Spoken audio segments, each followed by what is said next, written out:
कामदं मोक्षदं चैव ओंकाराय नमो नमः। मंगलम भगवान वीरो मंगलम गौतमो मंगलम पुष्पंदाय जयेन्द्रमस्तुमंगलम। नमो समय साराय स्वामी मुख्य चकास्त जित्स भावाय भावाय सर्व भावन परिचिते। बनाओ पत्र कुंदना रत्नोना अक्षर लखी तथापि गुण सूत्रोना अंकाय नापति। तथापि कहान वाणीना अंकाय नापति। तथापि मात वाणीना अंकाय आ काल में शुद्धात्म ज्ञानी सुखानी भोगो सुखो पुण्य राशि पड़ो महोगुरु कहान तू नावी पड़ो नमो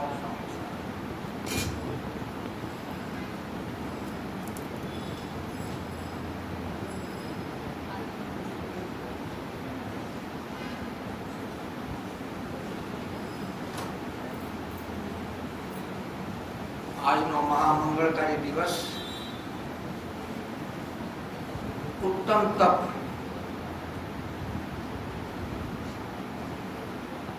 उत्तम तप कोने कहेवाय? इच्छा निरोध तप।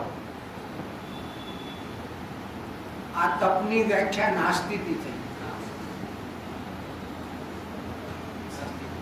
ઈચ્છા જે છે એ તો પરાશ્રિત ભાવ છે, આપણે શીખીએ છીએ કે નહીં બધું। ઈચ્છા શું છે? સ્વાશ્રિત છે કે પરાશ્રિત છે? ચેતન છે કે અચેતન છે? આકુલતા ઉપજાવનારી છે કે અનાકુલ છે? સંયોગસિત સંબંધ છે કે તાદાત્મ્ય સંબંધ છે? સર્વ અવસ્થામાં રહે છે કે નથી રહેતી?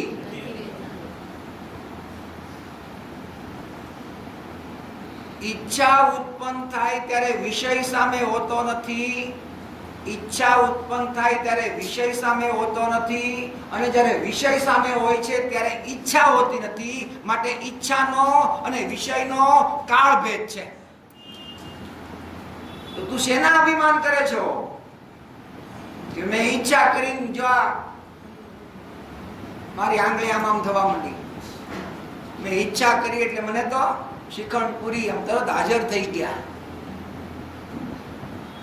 હે ઈચ્છા કરી ત્યાં તો મંદિરે હું પહોંચી ગયો ફટાફટ, ભગવાનની દર્શન કરવાની ઈચ્છા કરી તો હું ફટાફટ ક્યાં પહોંચી ગયો? મંદિરે।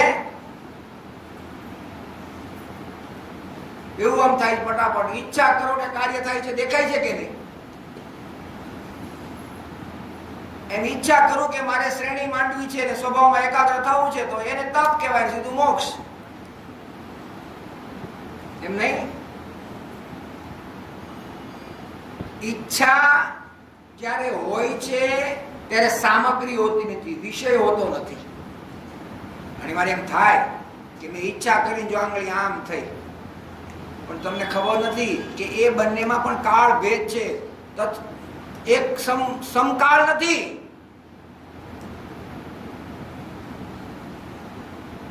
એક સમયની વ્યાખ્યા શું?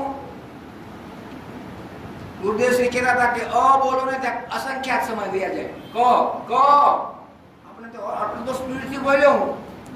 ક બોલો ત્યાં અસંખ્યાત સમયો ચાલ્યા જાય છે। એવા કાળના અવિભાગી અંશને સમય કહેવામાં આવે છે। સમય કોને કહેવાય? કે ક બોલતા અસંખ્યાત સમય વ્યા જાય, આ એક સ્થૂળ પરિભાષા થઈ। અને કાળનો એવો યુનિટ, એવો અંશ, એવો પર્યાય કે જેનો બીજો ભાગ ન થઈ શકે, એને એવા અવિભાગી અંશને સમય કહેવામાં આવે છે। હવે એક વસ્તુ તમને કહું, આપણે બધાને અત્યારે સમ્યક દર્શન પ્રાપ્ત કરવું છે કે નહીં? પણ જ્યારે તમને તમારા ઉપયોગાત્મક જ્ઞાનમાં સમ્યક દર્શન થયાનો નિશંકપણાનો જ્યારે અંદરમાં વિશ્વાસ આવશે ને, એ સમ્યક દર્શન ભૂતકાળ થઈ ગયું છે। આ કેટલી આશ્ચર્યકારી વાત છે। જેના માટે હું મરણીયો થાઉં છું, જેના માટે હું દિવસ રાત ચિંતન મનન ધ્યાન કરું છું, એવા મારા સ્થૂળ ઉપયોગાત્મક જ્ઞાનમાં મને આ પરિભ્રમણનો કિનારો આવી ગયો છે। એવો જ્યાં પોતે કોલ કરાર કરે છે અનુભૂતિના બળમાં, એ અનુભૂતિના બળમાં જે કોલ કરાર કરે છે એનો ભૂતકાળ થઈ ગયો. સમ્યક વ્યસનની પહેલા થઈ ગયું. કેમ કે સમ્યક વ્યસન જ્યારે ઉત્પન્ન થયું ને, એ ઉત્પત્તિનો કાળ તારા ઉપયોગાત્મક જ્ઞાનમાં, સ્થૂળ ઉપયોગાત્મક જ્ઞાનમાં પકડમાં ન આવે. અસંખ્યાત સમય પછી તારા, કેમ કે ઉપયોગ સ્થૂળ છે અને સૂક્ષ્મ પરિણામ સૂક્ષ્મ છે. સમજાય છે?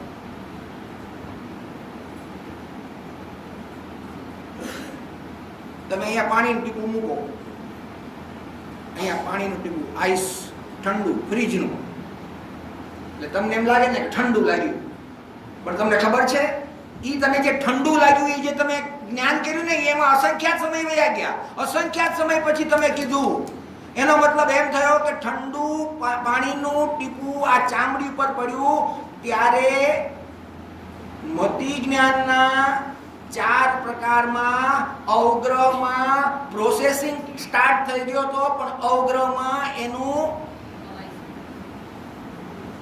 કેમ કે અવગ્રહમાંથી આગળ વધેલું જ્ઞાન હોય ને તો એને અવાય કહેવાય, ઈહા કહેવાય. સોરી, અવાય થર્ડ છે, ઈહા. ધ્યાનથી સાંભળજો, બહુ સમજવા જેવી વાત છે. અહીંયા તમે પાણીનું ટીપું મૂક્યું,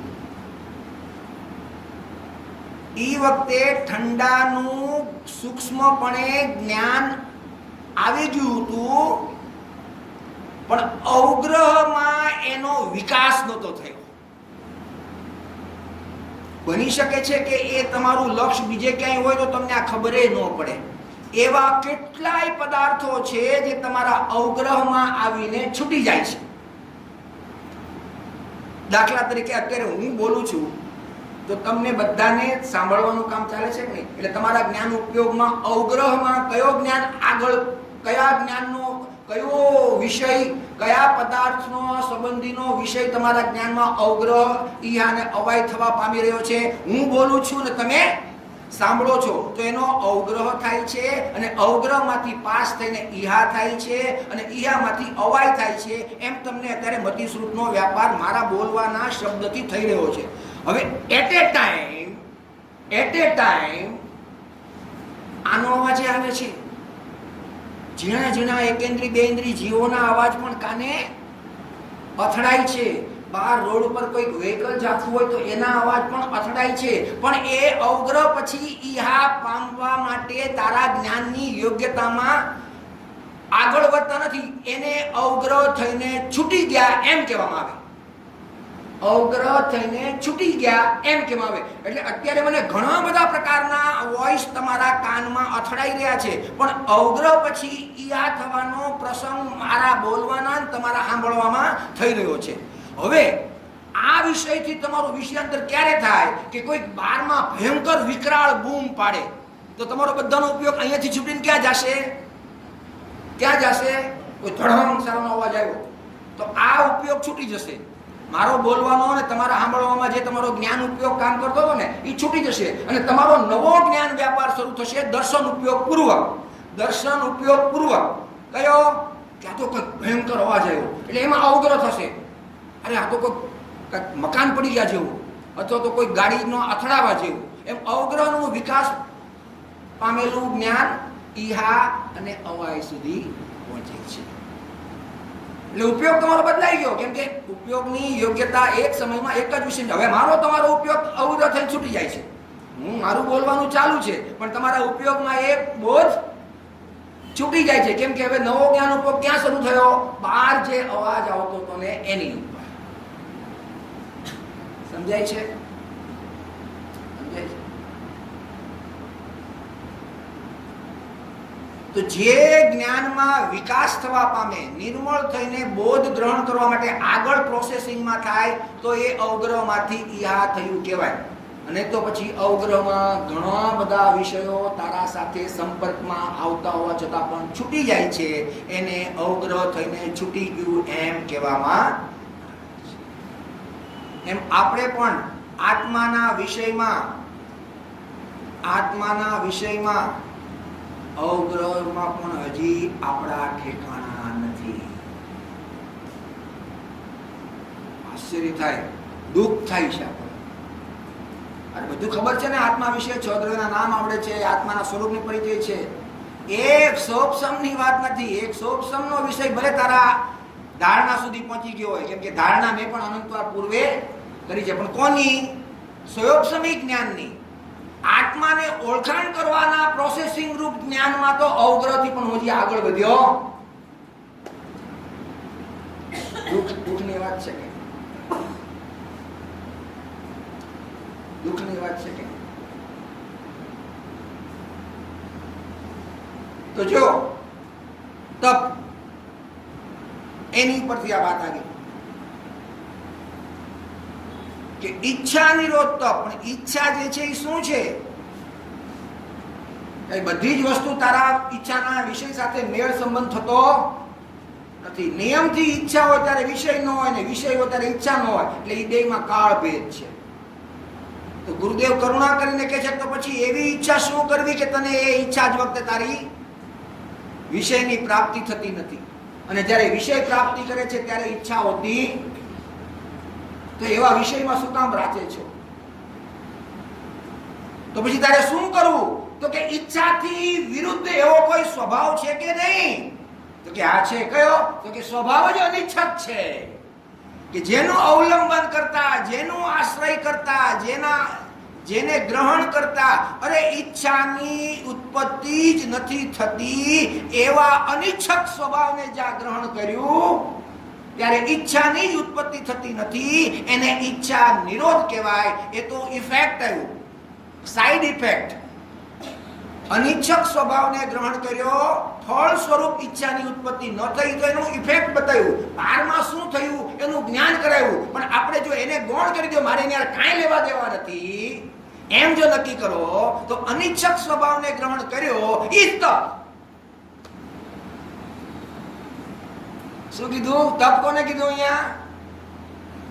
અનિચ્છક સ્વભાવને ગ્રહણ કર્યો ઈ જ તપ. કેમ કે હવે ગ્રહણ કર્યા પછી એને હવે ક્યાંય બહાર આવવું ગમતું નથી, અથવા તો બહાર આવતા નથી, તો ઈ જ તપ ક્યાં પહોંચશે? કેવળ જ્ઞાન લઈને. એટલે તો કીધું ને કે ભાવ કર્મના નાશ માટે આ ઉપાય બતાવ્યો છે. અહીંયા ભાવ કર્મનો ઉલ્લેખ નથી કરવો આપણે, એનો નાશ કરવાની જેને ભાવના છે એને આ નાસ્તિનું એક લક્ષણ બતાવ્યું કે ભાવ કર્મ જે છે એ તારામાં અવરોધ ઉત્પન્ન કરનારો છે, બાધા ઉત્પન્ન કરનારો છે, સંસાર ફળ દેનારો છે, સંસાર ફળ દેનારો છે. માટે ભાવ કર્મના નાશ માટે મારે શું કરવું છે? સમ્યક દ્રષ્ટિ, સમ્યક જ્ઞાની શું વિચારે છે કે હજી મને થોડોક મોહ છે, હજી અનાદિનો મોહ છે, હવે એને નાશ કરવો છે તો મારે શું કરવું? મેં સમ્યક દર્શન તો કરી લીધું, સમ્યક જ્ઞાન થઈ ગયું, અંશે ચારિત્ર પણ છે, પણ હજી મોહ છે, હજી અનાદિનો અંશે મોહ છે, સંજલનનો ઉદય હજી બાકી ચાલી રહ્યો છે. 3 ચોકડી હજી તો. કઈ 3 ચોકડી? કપાઈ ગઈ છે, કપાઈ ગઈ છે 3 ચોકડી. મુનિને અનંતાનુબંધી, પણ હજી એક ચોકડી. પણ એમ તથા બોલે છે શું કે હજી મને અનાદિનો મોહ છે. એમ નથી કહેતા કે હવે 1 કરોડ રૂપિયા ચૂકવાઈ ગયા એટલે 1 રૂપિયો બાકી છે, એટલે ઓલા બે હામે હામાં મળે ને તોય કે વાંધો નહીં, જય જિનેન્દ્ર, જય જિનેન્દ્ર. કરોડ ચૂકવાઈ ગયા હોય, 1 કરોડ ની 1 રૂપિયા દાખલા તરીકે દેવું, બોલા કરોડ ચૂકવી દીધા હોય, પછી 1 રૂપિયા માટે એ બે હામે હામાં મળે તોય તે કેવા હાસ્ય મિલન થી એકબીજાને ભેટે. પણ છતાં લેવા વાળો સમજે છે કે એક બાકી છે, અને દેવા વાળો સમજે છે કે એક બાકી છે. ભલે મહત્વ નથી પણ છે, એમ સંજોલનનો કશાય છે, હજી મારો મોહ સત્વરે ટળ્યો નથી. અને ત્યારે મુનિરાજ પોતાના શુદ્ધ શુદ્ધ શુદ્ધ શુદ્ધ શુદ્ધ શુદ્ધ એવો ત્રિકાળ કેમ કીધો?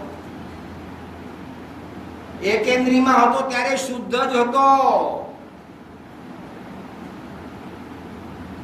અંતરાત્મા થયો ત્યારે શુદ્ધ તો શુદ્ધ જ હતો,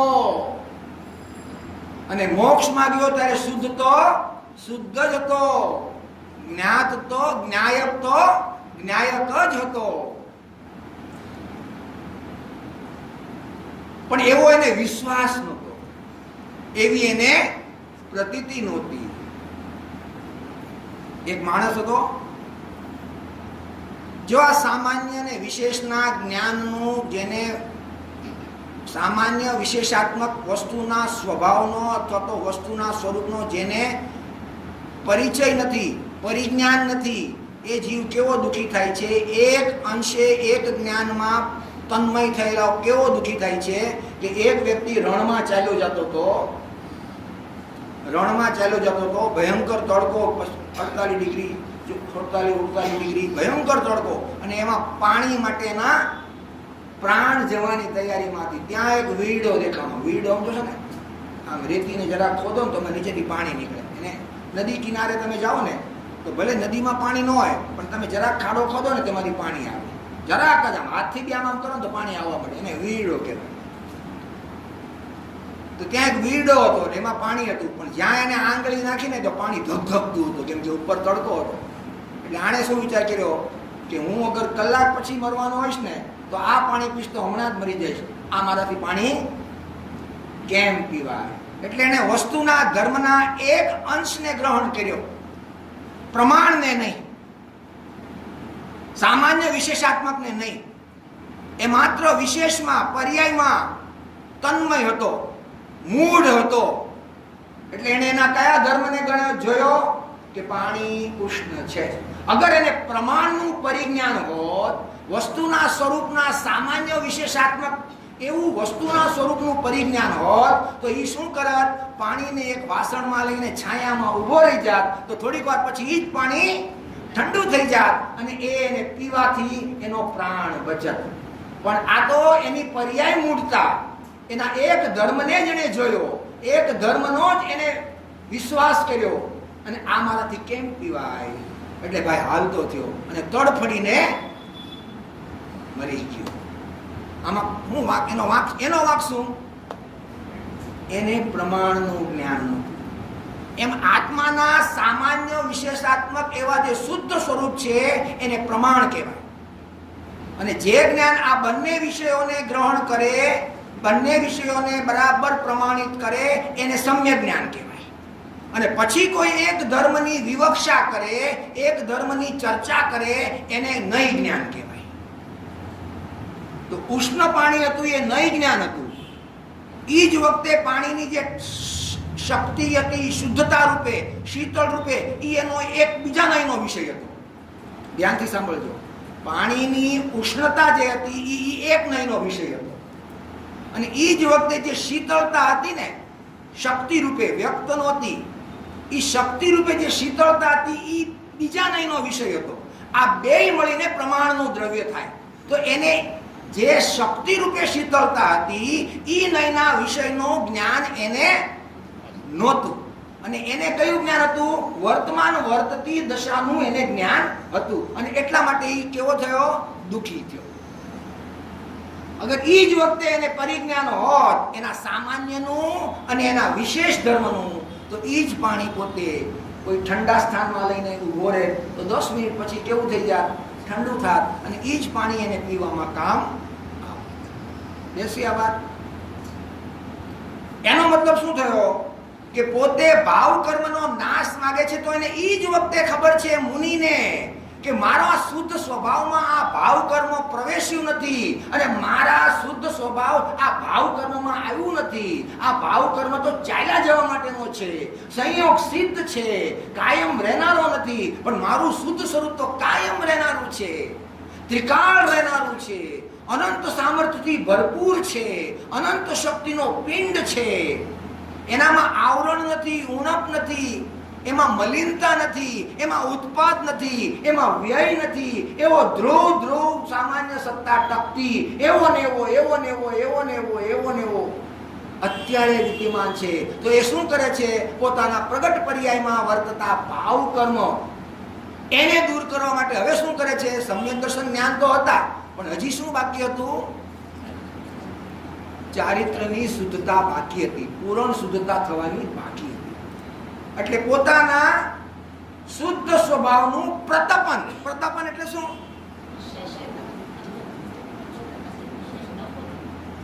હા, એકાગ્ર થવું.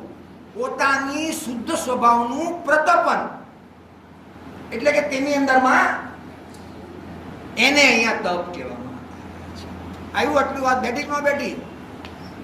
એને તપ કહેવામાં આવે છે. બાકી બહારમાં ઉભો હુકાઈ જાય તો પણ, કેમ કે બહારમાં હુકાઈ જવાની ક્રિયા કઈ છે? રણમાં પાણી પીવા જેવી, મરી જાય છે. એમ એને અહીંયા શું કર્યું? સામાન્ય સત્તાને તિરોભૂત કરી અને વિશેષમાં પોતે ધ્યાન રૂપી તપ વડે આત્માના સામાન્ય સ્વભાવને તિરોભૂત કરતો ધ્યાન રૂપી તપમાં પોતે કેવો થઈ ગયો? અડગ થઈ ગયો, હુકાઈ ગયો આખે આખો. સમજાય છે કે સમજાતું? પણ આત્માની શુદ્ધતા અર્થાત પૂર્ણ ચારિત્ર દશા પ્રગટ થતી નથી. એટલે સમ્યક દર્શન અને જ્ઞાન થઈ જાય તો પણ જ્યાં સુધી પોતાના શુદ્ધ સ્વરૂપમાં ટકે નહીં ત્યાં સુધી ઉત્તમ તપ હોઈ શકે નહીં. અને જ્યાં સુધી ઉત્તમ તપ ન થાય ત્યાં સુધી કેવળ જ્ઞાન પ્રગટ થાય નહીં, અથવા તો પૂર્ણ વિતરાગી દશા પ્રગટ થાય નહીં. સમજાય? થોડુંક આમ તપની વાત આવે ને થોડું પરસેવો વળવા માંડે કે નહીં? હે, તપની વાત આવે એટલે ઓ જંગલમાં જવાનું, નિર્ગ્રહ દશા, એમ કરશું. કંઈક અચાનક આવી જાય, મચ્છર તોડે, વાઘનો અવાજ આવી જાય, શું કરું? ત્યારે ક્યાં જવું? તો કેટલું કષ્ટદાયક છે. ચારિત્ર કેટલું કષ્ટદાયક છે. એમાંથી પાર થવાનું, અને કોઈ આવીને મારી નાખવા આવે તો પણ તૈયાર રહેવાનું. કષ્ટદાયક છે કે નહીં? કષ્ટદાયક છે કે નહીં? ચારિત્ર તપ. કેટલા પ્રકારના તપ છે? કેટલા અર્થ ચડાવ્યા આપણે? કેટલા ચડાવ્યા? આમ 24 ચડાવ્યા, પણ આમ મુખ્યતઃ 6 અંતરંગ અને 6 બાહ્ય. અચ્છા, આ 12 પ્રકારમાં 6 અંતરંગ છે અને 6 બાહ્ય છે. હવે મને એક જ પ્રશ્નનો જવાબ આપો કે એમાં સવિકલ્પ કેટલા અને નિર્વિકલ્પ કેટલા? 12 પ્રકારના તપ છે, એમાં 6 અભ્યંતર છે અને 6 બાહ્ય છે. એમાં સવિકલ્પ કેટલા અને નિર્વિકલ્પ કેટલા?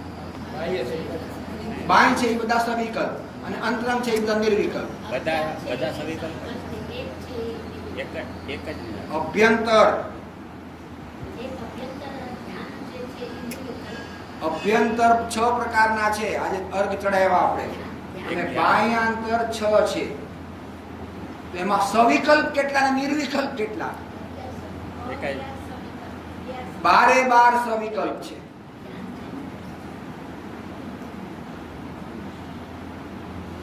એકે એમાં નિર્વિકલ્પ રૂપ નથી.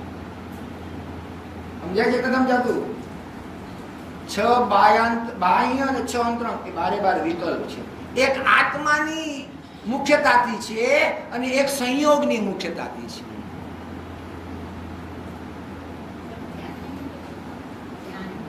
પણ એમાં નથી આવતું ને, 12 પ્રકારમાં એ નહીં આવે. હા, એ ભલે અલગ અર્થ હશે. જે 12 પ્રકારના તપ છે ને એમાં 6 અભ્યંતર અને 6 બાહ્ય એ 12 વિકલ્પ. અને જ્ઞાન પોતાના જ્ઞાન સ્વભાવમાં પ્રતિષ્ઠિત થાય, જ્ઞાન પોતાના જ્ઞાન સ્વભાવમાં પ્રતિષ્ઠિત થાય એને જ તપ કહેવામાં આવે છે. બરાબર છે? આવે છે કે નહીં આવું? ક્યાં આવે છે આવી ત્યાગની પરિભાષા? ક્યાં આવે છે ત્યાગની? 34 હા, 34 જ્ઞાન પ્રત્યાખ્યાન.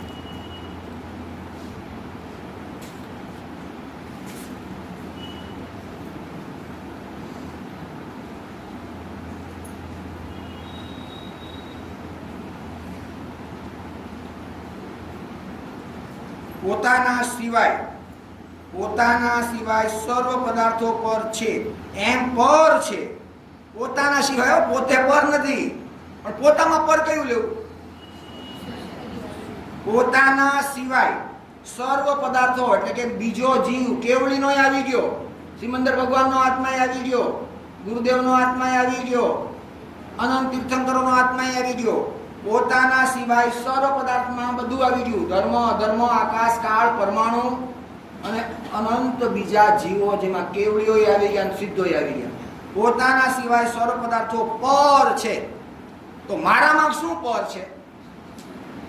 પોતાના સિવાય કીધું ને, તો મારામાં બધું જ શું છે? તો કે ના, અજ્ઞાન તે આત્મા, ચારિત્ર તે આત્મા, દર્શન તે આત્મા.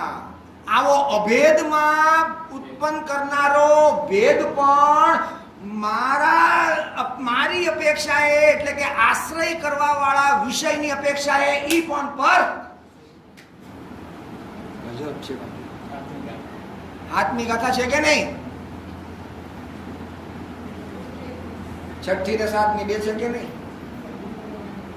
નથી અપ્રમત કે પ્રમત નથી, જે એક જ્ઞાયક ભાવ છે, રીત શુદ્ધ કથાય ને જે જ્ઞાન તે તો જ્ઞાન છે. ચારિત્ર દર્શન જ્ઞાન પણ વ્યવહારગત ને જ્ઞાનીને ચારિત્ર નહીં, દર્શન નહીં, નહીં જ્ઞાન જ્ઞાયક.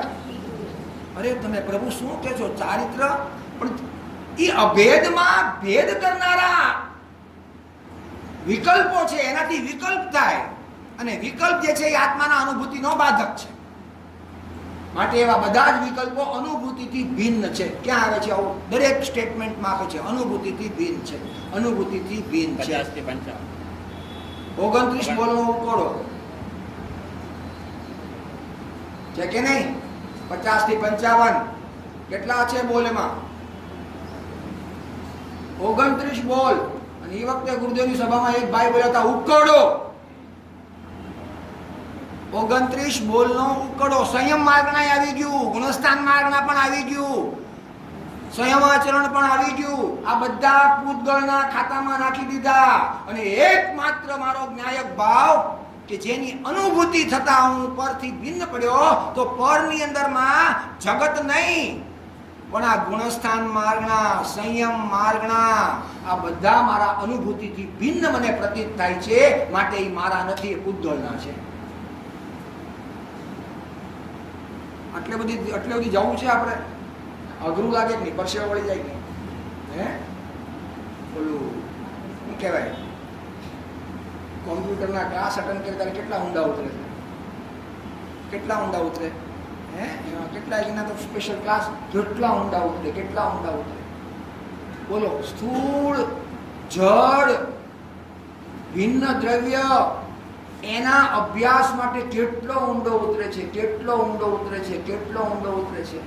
અને અહીંયા પોતાના આત્માના અગાધ સ્વરૂપમાં, કે જ્યાં જવાનો પોતાને હક છે, જ્યાં જવાનો પોતાનો અધિકાર છે, અને ત્યાં જતો નથી. અને જ્યાં પોતાનો હક નથી, જ્યાં પોતાનો અધિકાર નથી, એની અંદરમાં ઘૂસવા માટે 24 કલાક પ્રયત્ન કરે.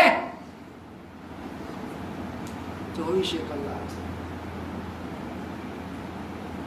થોડોક તો વિચાર કરો, થોડોક તો વિચાર કરવો જોઈએ. શું મને એક વસ્તુનો જવાબ આપો. મને બહુ ઘણી વાર આશ્ચર્ય થાય, શ્રીમદજીએ જે વચન મૂક્યું છે ને એ ગજબનું મૂક્યું છે, કે મને એ કહો કે લક્ષ્મી વધી, અધિકાર વધ્યા, 4 માણસોમાં તું પૂછાવા માંડ્યો, તારી પ્રશંસા થવા માંડી, વાહ થવા માંડી. નાનો પીયુન હતો તો મોટો મિનિસ્ટર થઈ ગયો, એક ગાડી હતી તો 10 ગાડીઓ થઈ ગઈ, એક બોડીગાર્ડ હતો તો 10 બોડીગાર્ડો થઈ ગયા, ખમા થવા માંડી એની.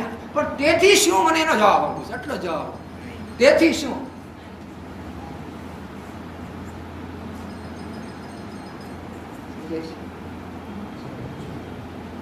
શું?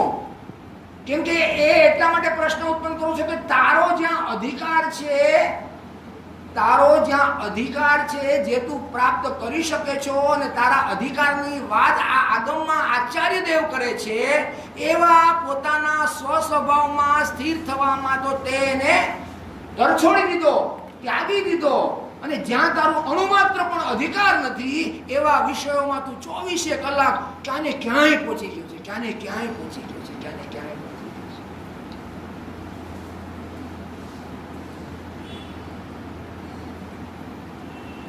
ખરેખર જો જોવામાં આવે ને, તો એક વ્યક્તિનો 100 વર્ષનો આયુષ હોય ને, 100 વર્ષનો આયુષ હોય, તો આજના માર્કેટ રેટ પ્રમાણે અગર એક દિવસનો એનો ખાધા ખોરાકીનો ખર્ચો 20 રૂપિયાનો હોય ને તો મહિનાના થાય 600 રૂપિયા, વર્ષના થાય 7,200 રૂપિયા, 100 વર્ષના થાય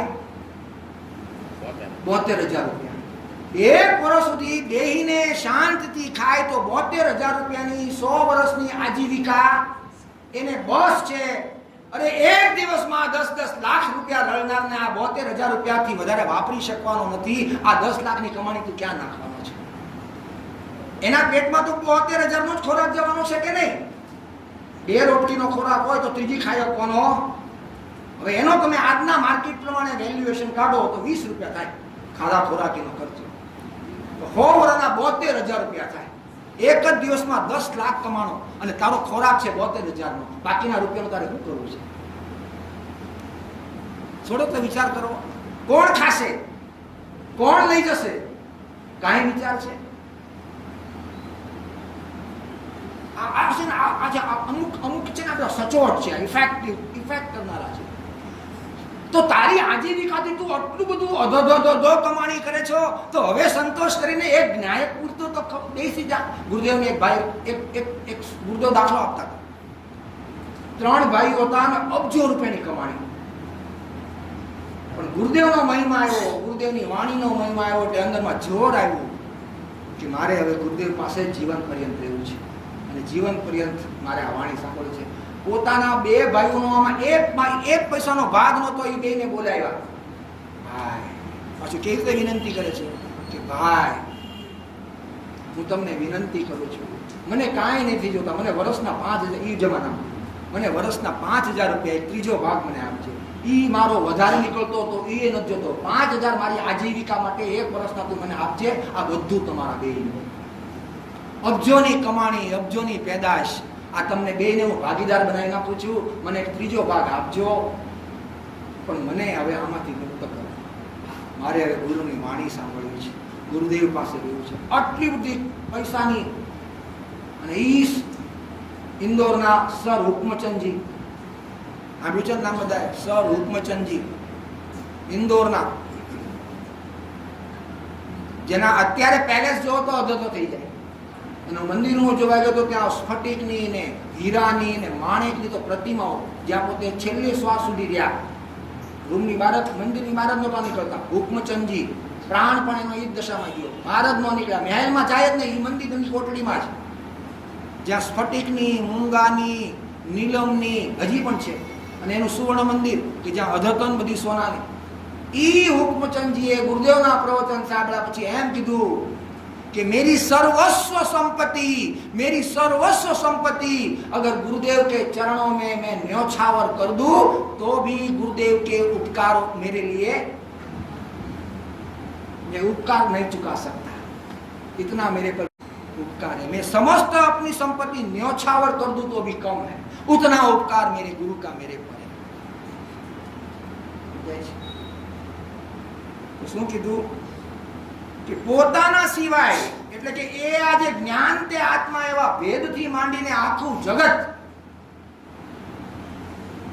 શું કામ છે, કોનું પ્રયોજન છે, એ સર્વ પદાર્થો પર છે એમ જાણીને એટલે ક્ષોભસમમાં નહીં, પરિણમન કરીને. પરિણમન જો જાણવાનો અધ્યાત્મમાં પરિણમન થાય, અનુભૂતિ થાય. જાણીને એટલે હા મને ખબર છે, વાંધો નહીં, આગળ વધો, એમ નહીં. જાણીને એટલે કે એવા મુજબનું પરિણમન કરીને, એમ જાણીને પ્રત્યાખ્યાન કરે છે. એટલે કે શું કરે છે? જ્ઞાનમાં પ્રતિષ્ઠિત થાય છે. અને જ્ઞાનમાં પ્રતિષ્ઠિત થયું એટલે સર્વ વિકલ્પો ઉદય જ ન પામ્યા. એને વર્તમાનની અપેક્ષાએ શું કહેવાય છે? પ્રત્યાખ્યાન કહેવાય છે, ત્યાગ કહેવાય છે. સમજાય છે? અગર એને 3 પરિણામથી જોવા હોય તો પૂર્વ પર્યાયના અપેક્ષાએ એને પ્રતિક્રમણ કહેવાય, ભવિષ્યની પર્યાયની અપેક્ષાએ એને પ્રત્યાખ્યાન કહેવાય, અને વર્તમાનમાં જ્ઞાનમાં પ્રતિષ્ઠિત થયું તો એને આલોચના કહેવાય. કેટલા વાગે ભેગું થવું છે આલોચના માટે? તો આલોચના જુદી. પ્રતિક્રમણ 7 થી 8, આલોચના બપોરે 3 થી 4, એટલે પ્રત્યાખ્યાન ત્યારે કેટલામો પાઠ છે? 16માં. કે જ્યારે 16મો પાઠ આવે ત્યારે પ્રત્યાખ્યાન. તો ત્રણ પરિણામ માટે 3 વાર કારણ કરવું પડે, 3 વાર પુરુષાર્થ કરવો પડે, 3 વાર. અરે જ્ઞાનમાં પ્રતિષ્ઠિત થયું એટલે ભૂતકાળના કર્મોના વિકલ્પો, ભૂતકાળના વિષયોને પોતે યાદ જ કરતો નથી, વિકલ્પ જ કરતો નથી, એને નિવર્ત્યો કહેવાય, એને પ્રતિક્રમણ કહેવાય. તો ભવિષ્યના એને ક્યાં વિચાર આવવાના હતા, ભવિષ્યનો હુકામી વિચાર કરે તો એને પ્રત્યાખ્યાન કહેવાય. અને વર્તમાનમાં જ્ઞાનમાં પ્રતિષ્ઠિત થયું છે, ઉપયોગ બારમાં આવ્યો નથી એટલે સર્વ કર્મથી નિવર્ત્યો, ત્યાગ્યો, એને આલોચના કહેવામાં આવે છે. એક જ કાર્ય કર્યું, જ્ઞાનમાં પ્રતિષ્ઠિત થયું, એને 3 પ્રકારે જોવામાં આવે છે. 3 પ્રકારે જોવામાં આવે છે. પૂર્વની અપેક્ષાએ પ્રતિક્રમણ, ભવિષ્યની અપેક્ષાએ પ્રત્યાખ્યાન અને વર્તમાનની અપેક્ષાએ આલોચના. તો 3 કાર્ય નથી, કાર્ય એક જ છે, પણ એને 3 પ્રકારે જોઈ શકાય છે. જેમ કોઈ પુરુષ હોય તો એને કેટલા બધા પ્રકારે જોઈ શકાય? એને મામા તરીકે જોઈ શકાય, ભાઈ તરીકે જોઈ શકાય. તો એટલા બધા માણસો છે.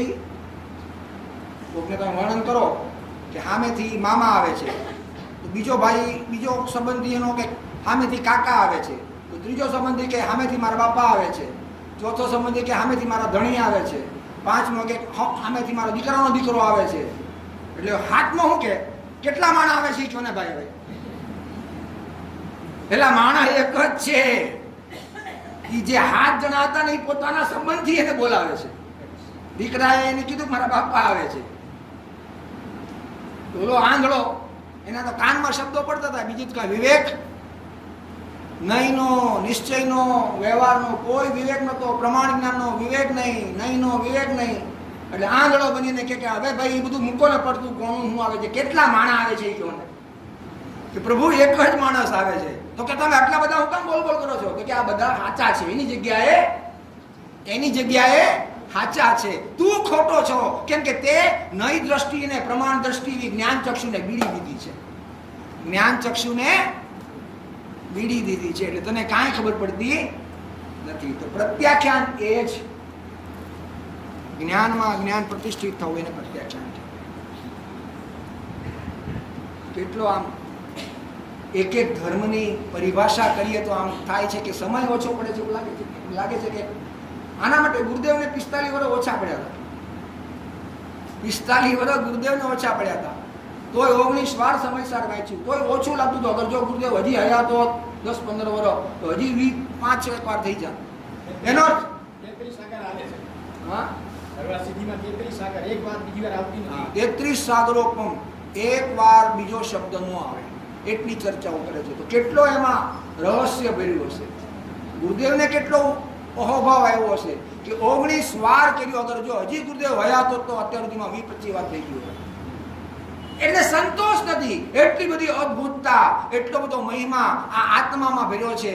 તો આપણે કેમ એમ કરી દઈએ ચલો ભાઈ પૂરું, ઓલી કથા પૂરી થાય ને જય નારાયણ એટલે બધા ઉભા થાય, પૂરું થઈ ગયું. એમ કોઈ દિવસ અભ્યાસ કરવાનો નહીં. ચાલો આગળ આપણો વિષય છે પુરુષાર્થ. 10:30 સુધી છે ને? પુરુષાર્થ સિદ્ધિ ઉપાય. કોની સિદ્ધિ કરવી છે? વચનામૃત છે અહીંયા, વચનામૃત આમાં વચનામૃત છે. હા, પ્રયોજનની સિદ્ધિ કરવી છે. કોની સિદ્ધિ કરવી છે? ક્યાં પ્રયોજનની? પ્રયોજન તો દરેક દ્રવ્યનું થઈ રહ્યું છે કે નહીં? દરેક દ્રવ્યનું પ્રયોજનભૂત કાર્ય થઈ રહ્યું છે કે નહીં? તો ક્યાં પ્રયોજનની સિદ્ધિ કરવી છે? ક્યાં પ્રયોજનની? કે જે દરેક દ્રવ્યોમાં એટલે કે આત્મામાં જે પ્રયોજનભૂત કાર્ય થઈ રહ્યું છે એવા પ્રયોજનભૂત કાર્ય રૂપે તું તારી પ્રગટ પર્યાયમાં પ્રતીત રૂપે કે જ્ઞાનના ભેદ જ્ઞાન રૂપે પરિણમતો નથી. તો તને એવા ભાવે પરિણમવા માટે અમે તને તારા આત્માના પ્રયોજનની સિદ્ધિનો ઉપદેશ આપીએ. આ તો બેઠો, આ તો ટ્રેક બેઠો. શું કીધું? કે આત્મા તો એનું પ્રયોજનભૂત કાર્ય જ કરે છે. કાંઈ અજ્ઞાની હોય એટલે એનો આત્મા પંખાની સ્વિચ જેનો અન્ન ન કરે. એ અજ્ઞાની માને. કે મેં પંખાની સ્વિચ કરી, પણ તેથી કરીને જ્ઞાન કાંઈ પંખાની સ્વિચને ઓન કરવા ન જાય. એનું જાણવાનું કામ તો અત્યારે ચાલુ છે. તું માનતો નથી, તો તું માનતો નથી એટલે તને સાચા વસ્તુનું જ્ઞાન કરાવવું, વસ્તુના યથાર્થ સ્વરૂપનો તને સિદ્ધ કરાવવું, પ્રતીત કરાવવી, એવા સમ્યક દર્શનની પ્રાપ્તિ માટેનું પ્રયોજન, એ અમારો અત્યારે ઉદ્દેશ છે. 69 છે આમાં, 69.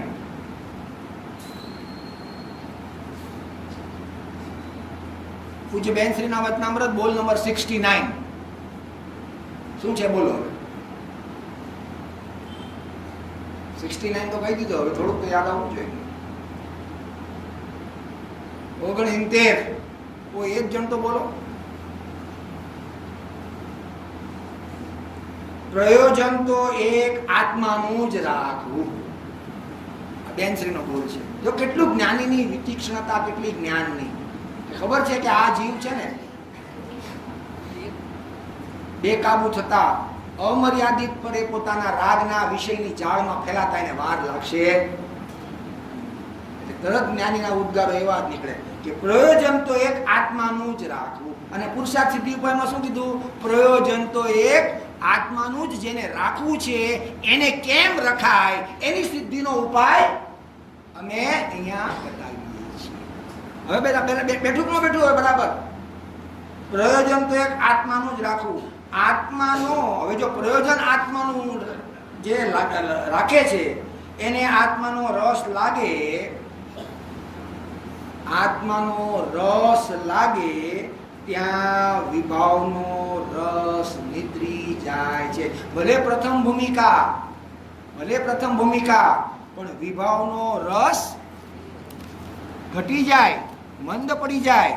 કેવો થઈ જાય? અમે વાત કરી હતી ને, ઇન્સ્ટન્ટ ઇફેક્ટ છે.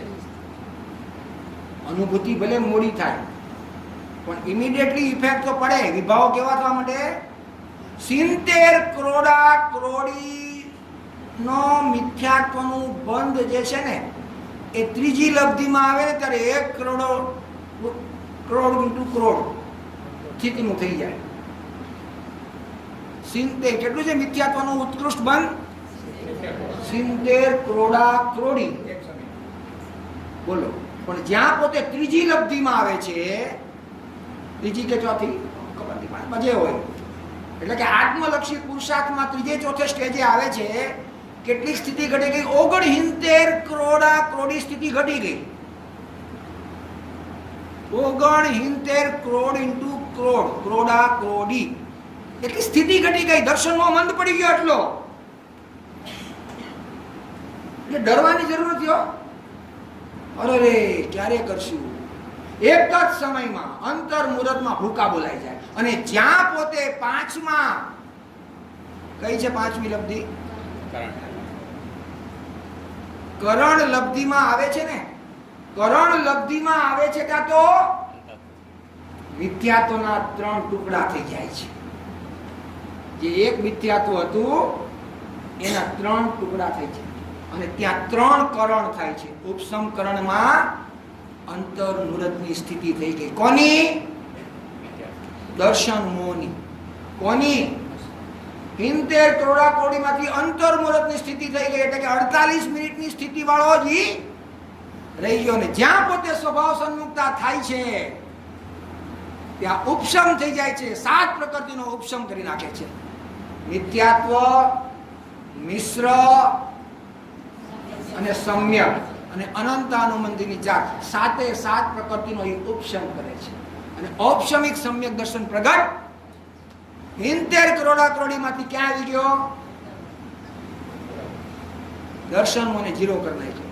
એટલે કે આત્માના પુરુષાર્થમાં, આત્માના પરિણામમાં એવી તાકાત છે. એટલે ડર નહીં કે હવે કેમ કરશું, શું કરશું, કાંઈ ગભરાવાની જરૂર નથી. પણ આત્મલક્ષી પુરુષાર્થમાં બરાબર તું પ્રમાણિક રહેજે. કેવો રહેજે? એમાં તું માયાચાર નહીં કરતો. કોઈ ખબર નહીં પડે. હાલો ઘડિયાળ છે ને, ક્યાં કોઈ જોવે છે? પાણી પીવાનું તરસ લાગી, પી લે, થોડું ખાઈ લે, વાંધો નહીં. આદત નથી ને. દહદી રાત્રે ભોજન ત્યાગ છે. રાત્રે ભોજન ત્યાગ હોય, આદત ન હોય બિચારાને, હું કોઈ વ્યક્તિગત નથી કહેતો, આદત ન હોય, શું કરે? થોડુંક મન થઈ જાય, બે નાનકડો એક કાચરો અડધો ખાઈ લે, કોઈને ખબર નહીં પડે. પણ એક વસ્તુ વિચાર કરજો, આવા પરિણામ વખતે એક વસ્તુનો વિચાર કરજો કે કોઈને ખબર પડે કે ન પડે, પણ તારા મતિ જ્ઞાનનો એ વિષય થયો છે કે નથી થયો? અને કેવળીમાં એ તારા પરિણામો જણાના છે કે નથી જણાના? કેમ કે વસ્તુત્વ નામનો પ્રમેયત્વ રાઈટ છે કે નહીં? કોઈને કોઈ જ્ઞાનનો, ચલો કેવળીના જ્ઞાનમાં ભલે થયું, વાંધો નહીં, એ તો પરદ્રવ્ય છે, પણ તને તો ખબર છે કે નહીં? અને જ્યારે જ્યારે તું પશ્ચાતાપ કરીશ ત્યારે આનું સ્મરણ થશે ત્યારે તને દુઃખ નહીં થાય કે આમે કેવા પાપ કર્યા હતા? કેમ કે તારા જ્ઞાનનો તો વિષય થયો ને. પ્રમેય તો ગુણમાં ખાલી કેવળીને જ થાય એમ નહીં, તારા પરિણામ તારા જ્ઞાનમાં પણ પ્રમેય થાય છે. કેમ કે તારામાં પશ્ચાતાપ ન થાય. અરે રે,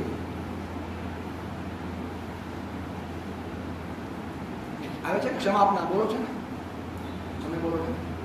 પ્રપંચમાં પડ્યો છે, શું આવે છે ક્ષમાપના પાઠમાં? હું નિરંતર. આ કોણ બોલે છે? સ્વયં પોતે પોતાના અપરાધની ક્ષમા માંગે છે. એ જીવ પોતાના પૂર્વે કરેલા, ભવિષ્યમાં થનારા અને વર્તમાનમાં થઈ રહેલા ત્રણેય દોષોનો એ ત્યાં સંકલ્પ કરીને નિવર્તવા માટે, ત્યાગ માટે એ ક્ષમાપના બોલે છે. ક્ષમાપના કોઈ સામાન્ય વસ્તુ નથી. પોતે કરેલા એટલે કે જે કાંઈ પણ અજાણતાથી ક્રોધ, માન, માયા, લોભ, રતિ, અરતિ, ભય, જુગુપ્સા, હાસ્ય પણ આવી ગયો. હાસ્ય, કયું હાસ્ય? બહુ શાંતિથી સાંભળજો, આ અગત્યનો પોઈન્ટ છે. કયું હાસ્ય? કે વક્તા અહીંયા થડા ઉપર બેઠો હોય, સાંભળજો, વક્તા થડા ઉપર બેઠો હોય, શ્રોતા સામે બેઠો હોય, અને એક પ્રશ્નના જવાબ માટે અંદરમાં જબરદસ્ત કોમ્પિટિશન આલી હોય ને કેટલા બધા જવાબો દેતા હોય, ત્યારે વક્તા ચૂપ બેઠા હોય. આ બધા થાકી ગયા, બધા હારી ગયા. ત્યારે એક જણો કહે છે કે સાહેબ હવે આ પ્રશ્નનું સમાધાન આપ કરો. અને ઈ પ્રશ્નનું સમાધાન કરતા પહેલા જો એના હૃદયમાંથી હાસ્ય નીકળે તો એ મોટામાં મોટો દોષી છે. કેમ કે કોનું હાસ્ય છે? કે તમને કોઈને ન આવડ્યું, મને આવડે છે. આ છે ને, આ બધા પોઈન્ટ છે ને, આ આટલા પકડાય નહીં. એના અંતરંગ, એનો જ્ઞાન સાક્ષી છે. એને એ હાસ્ય દ્વારા પોતાના અભિમાનને પ્રસિદ્ધ કરે છે. કે જો આનો જવાબ મેં આપ્યો, એટલે મૌનપણે એના મુખ ઉપર હાસ્યની મુદ્રા આવે છે. ભલે ખખડાટ નો દાંત કાઢે, પણ મૌનપણે એના લિપ્સ જે છે એ હાસ્ય જેવા થાય છે. એ શું બતાવે છે? કે તમને કોઈને ન આવડ્યું, મને આવડ્યું, તો મને આવડ્યાના અભિમાનનું એ હાસ્ય છે.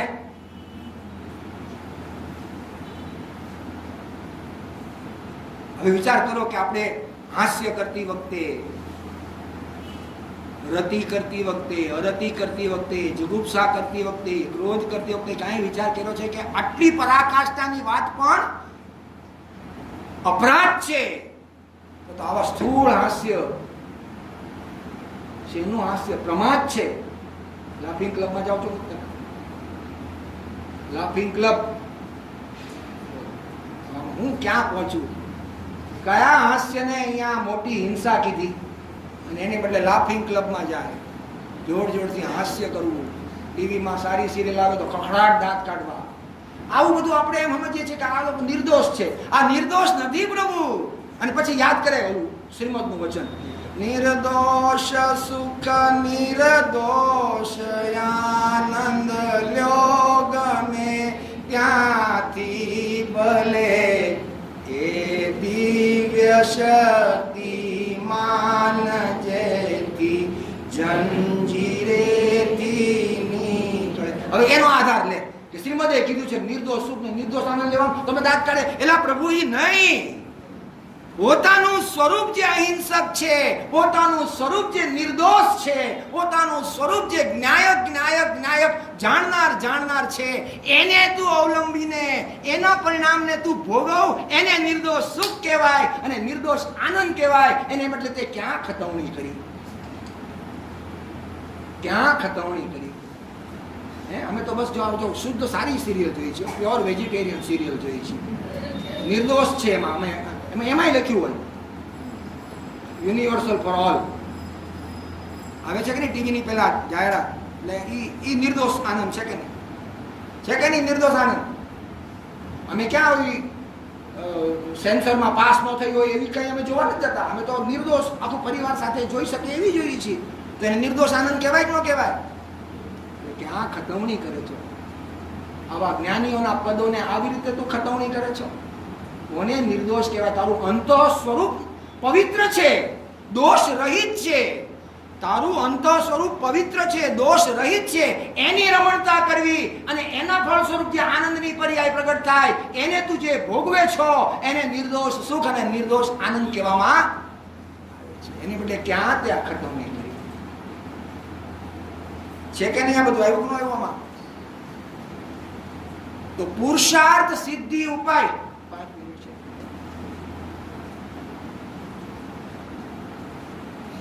कुछ बेन नो पण आधार नहीं तो ओवरिंटर बोलनो શું હતો આધાર?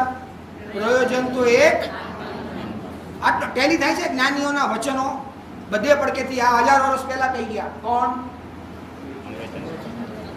અમૃતચંદ્ર આચાર્ય. અને માતાજી ક્યારે કહી ગયા? હમણાં તાજો. તો જ્ઞાનીઓના વચનમાં પૂર્વા પર દોષ 1000 વર્ષ પછી ફેરફાર પડે થાય છે. 2000 પછી કાગડાનો કલર કેવો હોય? 2000 વર્ષ પછી કાગડાના કલર કેવા હોય? જો કેટલું બધું ત્યાં જડબેસ લાગ તર્ક કામ કરે છે કે કાગડા તો કાળા જ હોય. સમજાય છે? એમ જે નિશ્ચિત કરેલા સિદ્ધાંતો છે એ નિશ્ચિત રૂપે જ હોય, એમાં ક્યાંય ફેરફાર થાય? તો જો ટોડરમલ સાહેબનું કાલે આપણે મંગલાચરણ લીધું. આજે કોનું મંગલાચરણ લેવાનું છે? અમૃતચંદ્ર આચાર્ય દેવ માંગલિક કરે છે. મંગલાચરણ નિમિત્તે પોતાના ઈષ્ટદેવનું સ્મરણ કરે છે. કોણ? અમૃતચંદ્ર આચાર્ય દેવ. પણ અમૃતચંદ્ર આચાર્ય દેવની છે ને આખી પદ્ધતિ જુદી છે. અમૃતચંદ્ર આચાર્ય દેવની પદ્ધતિ આખી અલગ ટાઈપની છે. એમને જો સમયસારના પહેલા કળશમાં કોને નમન કર્યા? સમયસારના પહેલા કળશમાં કોને નમન કર્યા? પોતાના આત્મા નમે સમયસાર. ક્યાં આત્માને? પ્રમાણનો કે નહીંનો? તો એ કોનો થયો? પ્રમાણનો થયો કે નહીંનો થયો? પ્રમાણનો. નિશ્ચય નહીં. શુદ્ધ નહીંનો વિષય.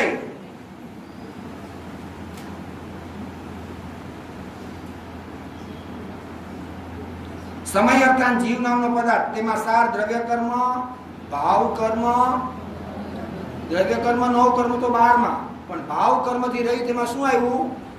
આ જ્ઞાન તે આત્મા એવો સૂક્ષ્મ વિકલ્પ પણ ભાવ કર્મ છે. અગર એને પણ તમે બાદ કરી નાખો તો સામે શું વધ્યો? એકલી શુદ્ધ સત્તાવધી. એ શુદ્ધ સત્તા સ્વરૂપ ભગવાન આત્મા છે, એને હું અહીંયા નમન કરું છું. તો જો સમયસારમાં શુદ્ધ આત્માને નમન કર્યો, તો અહીંયા અમૃતચંદ્ર આચાર્ય દેવ કોને નમન કરે છે?